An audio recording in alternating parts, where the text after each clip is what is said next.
नमस्कार दोस्तों। एक राजा को उपहार में किसी ने बाज के 2 बच्चे भेंट किए। वे बड़ी ही अच्छी नस्ल के थे और राजा को कभी इससे पहले इससे शानदार बाज नहीं देखे थे। राजा ने उनकी देखभाल के लिए एक अनुभवी आदमी को नियुक्त कर दिया। कुछ समय पश्चात राजा ने देखा कि दोनों बाज काफ़ी बड़े हो चुके थे और अब पहले से ज़्यादा शानदार लग रहे थे। राजा ने बाजों की देखभाल कर रहे आदमी से कहा, मैं इनकी उड़ान देखना चाहता हूँ, तुम उन्हें उड़ाने का इशारा करो। आदमी ने ऐसा ही किया। इशारा मिलते ही दोनों बाज उड़ान भरने लगे, पर जहां एक बाज आसमान की ऊंचाइयों को छू रहा था, वहीं दूसरा कुछ ऊपर जाकर वापस उसी डाल पर आकर बैठ गया जिसमें वो उड़ा था। ये देख राजा को कुछ अजीब लगा। राजा ने सवाल किया, क्या बात है, जहां एक बाज इतनी अच्छी उड़ान भर रहा है, वहीं ये दूसरा बाज उड़ना ही नहीं चाहता। सेवक बोला, जी हजूर, इस बाज के साथ शुरू से यही समस्या है, वो इस डाल को छोड़ता ही नहीं। राजा को दोनों ही बाज प्रिय थे और वो दूसरे बाज को भी इसी तरह उड़ना देखना चाहते थे।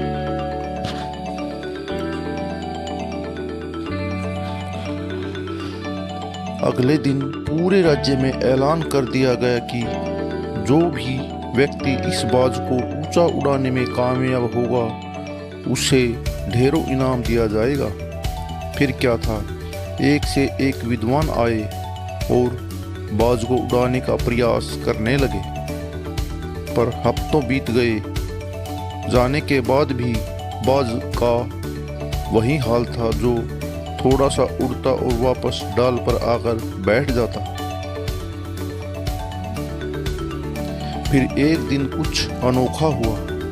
राजा ने देखा कि उसके दोनों बाज आसमान में उड़ रहे हैं। उन्हें अपनी आंखों पर यकीन नहीं हुआ और उन्होंने तुरंत उस व्यक्ति का पता लगाने को कहा जिसने ये कारनामा कर दिखाया था। वह व्यक्ति एक किसान था। अगले दिन वह दरबार में हाजिर हुआ। उसे इनाम में बहुत से उपहार देने के बाद राजा ने कहा, मैं तुमसे बहुत प्रसन्न हूँ, बस तुम इतना बताओ कि जो काम बड़े बड़े विद्वान नहीं कर पाए, वो तुमने कैसे कर दिखाया, उस बाज को उड़ाकर कैसे दिखाया।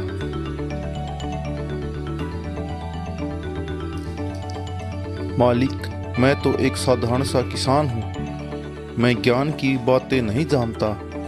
मैंने तो बस वो डाल काट दी जिस पर वह बैठने का आदी हो चुका था, और जब वो डाल ही नहीं रही तो वो भी अपने साथी के साथ ऊपर उड़ने लगा।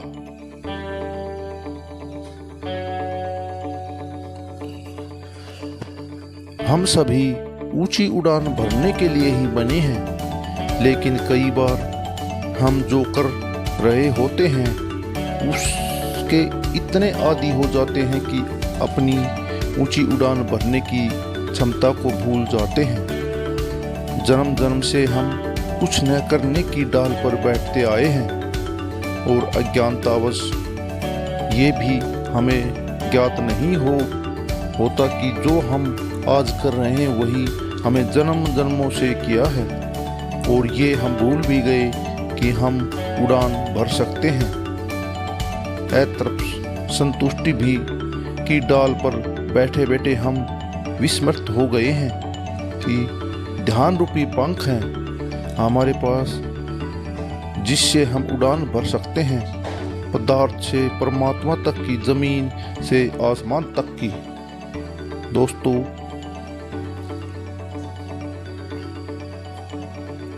वीडियो कैसी लगी वीडियो को लाइक, शेयर और अगर नए हैं तो चैनल को सब्सक्राइब जरूर करना। नमस्कार दोस्तों।